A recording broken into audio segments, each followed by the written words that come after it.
The bridge between hearts. The fluorescent lights hummed overhead as David adjusted his sweater vest for the third time that morning.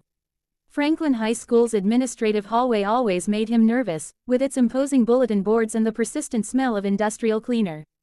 But today was different. Today, he wasn't here because he was in trouble. "You sure about this, David?" Sarah whispered beside him, her vintage blue skirt swishing as she shifted her weight from one foot to the other. Her dark hair fell in soft waves around her shoulders, and despite her encouraging smile, David could see the concern in her brown eyes. Before he could answer, footsteps echoed down the hallway. Mr. Peterson, the guidance counselor, approached them with his characteristic easy stride. His khaki pants and polo shirt gave him an approachable air that had made him popular among students who usually avoided the counseling office like the plague. David, Sarah, Mr. Peterson greeted them with a warm smile. "Thank you both for coming in early. I know this isn't exactly how you plan to spend your morning." David's stomach churned. 3 weeks ago, he never would have imagined standing here, about to discuss something so personal with a school counselor. 3 weeks ago, he was just another invisible sophomore, shuffling through the halls with his head down, hoping to make it through each day unnoticed. It had started with the usual suspects. Brad Morrison and his crew had cornered David by his locker, their daily ritual of creative insults flowing like a well-rehearsed script. But that particular Tuesday, something had been different. David's grandmother had been in the hospital for 2 days, his parents were constantly arguing about money, and his little sister had been asking him why everyone seemed so sad all the time. When Brad had shoved him into the lockers, calling him a worthless waste of space, something inside David had finally broken. Not in the explosive way that might have landed him in the principal's office, but in a quiet, devastating way that made him question whether anyone would even notice if he simply stopped showing up to school altogether. That's when Sarah had appeared. David had been sitting alone in the library during lunch, staring at a math textbook but not really seeing the numbers. He'd been wondering if there was anyone in the entire school who would miss him if he transferred, or worse. The thought scared him, but not as much as it should have. "Excuse me," a soft voice had said. "Is anyone sitting here?" He'd looked up to find Sarah Mitchell, a girl from his American history class. She was pretty in an understated way, with kind eyes and a gentle smile that made her seem like she belonged in a different era. David had noticed her before. She was one of those students who was friendly with everyone but didn't seem to belong to any particular clique. "No," he'd managed to say, gesturing to the empty chair across from him. Sarah had settled down with her own lunch, a homemade sandwich wrapped in wax paper and an apple that looked like it had been polished to perfection. For a moment, they'd sat in comfortable silence, the only sounds coming from the occasional whisper of turning pages and the distant hum of the air conditioning. "Tough morning?" she'd asked, and something in her tone, genuine concern without a trace of pity, had made David look up from his untouched sandwich. "You could say that," he'd replied, surprised by his own honesty. "Want to talk about it?" Sarah had asked, and then, seeing his hesitation, had added quickly, "Or we could just sit here."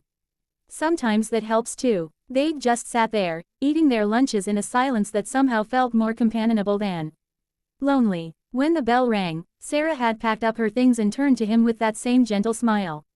"Same time tomorrow?" she'd asked, as if they'd been lunch buddies for years instead of strangers who had shared a table for 20 minutes. David had nodded, not trusting his voice. That had been the beginning. Day after day, Sarah had appeared at his library table. Sometimes they talked about classes, books, movies, or the absurdity of the cafeteria's attempts at international cuisine. Sometimes they sat in comfortable silence. But always, Sarah treated him like he mattered. It was during their second week of shared lunches that Sarah had noticed the bruise on David's wrist, purple fingerprints where Brad had grabbed him too hard during a particularly aggressive encounter. "David," she'd said quietly, her sandwich forgotten. "Are you okay?" The concern in her voice had been his undoing. Before he knew it, the whole story had come pouring out. The daily harassment, the feeling of invisibility, the growing sense that maybe everyone would be better off if he just disappeared. Sarah had listened without judgment, her brown eyes never leaving his face. When he'd finished, she'd been quiet for a long moment. Then she'd reached across the table and placed her hand over his. "You matter, David," she'd said simply. "You matter to your family, you matter to your little sister, and you matter to me. What Brad and his friends are doing, that's not okay. And how you're feeling, that's not something you should have to carry alone." That's when she'd suggested talking to Mr. Peterson. Now, standing in the hallway with both Sarah and the guidance counselor, David felt a mixture of terror and hope that he wasn't quite sure how to process. "Let's head to my office, Mr. Peterson said, leading them down the hall. "David, I want you to know that you're incredibly brave for reaching out. It takes real courage to ask for help." Mr. Peterson's office was nothing like David had imagined. Instead of the sterile, intimidating space he'd expected, it was warm and welcoming. Soft lighting came from several table lamps instead of harsh overhead fluorescents. Comfortable chairs were arranged in a small circle, and the walls were covered with thank you notes from students, inspirational quotes, and photos of Mr. Peterson with various graduating classes. "Please, have a seat wherever you're comfortable, Mr. Peterson said, settling into one of the chairs. David noticed that the counselor didn't sit behind his desk. Instead, he joined them in the circle, making the conversation feel more like a chat between friends than an official meeting. Sarah chose a chair and patted the one next to it encouragingly. David sat down, his hands fidgeting with the hem of his sweater vest. "Sarah filled me in on some of what's been going on, Mr. Peterson began gently. "But I'd like to hear it from you, David. In your own words, in your own time." David's mouth felt dry. He glanced at Sarah, who gave him an encouraging nod, and then began to speak. The words came haltingly at first, then in a rush. He told Mr. Peterson about the daily humiliation, the feeling of being invisible, the growing despair that had been consuming him. He talked about his family's problems, his grandmother's illness, and the overwhelming sense that he was just one more burden in a world full of them. Mr. Peterson listened intently, occasionally asking gentle questions but mostly just letting David talk. When David finished, the office fell silent except for the soft tick of a clock on the bookshelf. "Thank you for sharing that with me, David," Mr. Peterson said finally. "I can't imagine how difficult it's been to carry all of this alone. But you're not alone anymore. Okay, we're going to work together to make things better." Over the next hour, they developed a plan. Mr. Peterson would speak with the administration about Brad and his friends, not in a way that would make David a target for retaliation, but through increased supervision in the areas where the bullying typically occurred.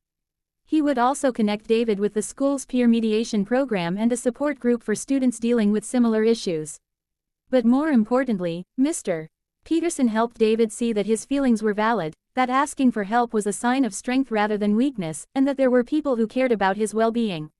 "I want to see you both back here next week, Mr. Peterson said as they prepared to leave. "Same time. And David, I want you to know that my door is always open. If you're having a rough day, if something happens, or if you just need someone to talk to, you come find me, okay?" As they walked back down the hallway, Sarah linked her arm through David's. "How do you feel?" she asked. David considered the question. "Scared," he said honestly. "But also, relieved, like maybe things could actually get better." "They will," Sarah said with quiet confidence. "It might not happen overnight, but they will." The changes didn't happen overnight, but they did happen. True to his word, Mr. Peterson addressed the bullying situation with a combination of increased supervision and consequences for the perpetrators. More importantly, he connected David with resources and support systems that helped him develop coping strategies and build confidence. The peer mediation program introduced David to other students who had faced similar challenges. He discovered that he wasn't alone in his struggles, and more surprisingly, that his experiences gave him unique insight that could help others. Sarah continued to be a constant source of support. Their daily lunch meetings evolved into a genuine friendship that extended beyond the library.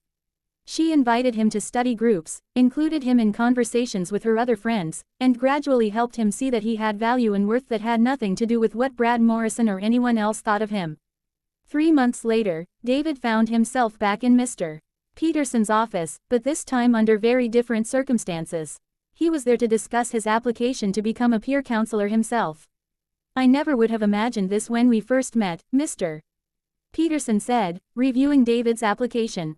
"You've come so far, David. I'm incredibly proud of you." "I couldn't have done it without help," David replied. "Sarah, you, the support group, everyone who showed me that asking for help isn't giving up, it's growing up."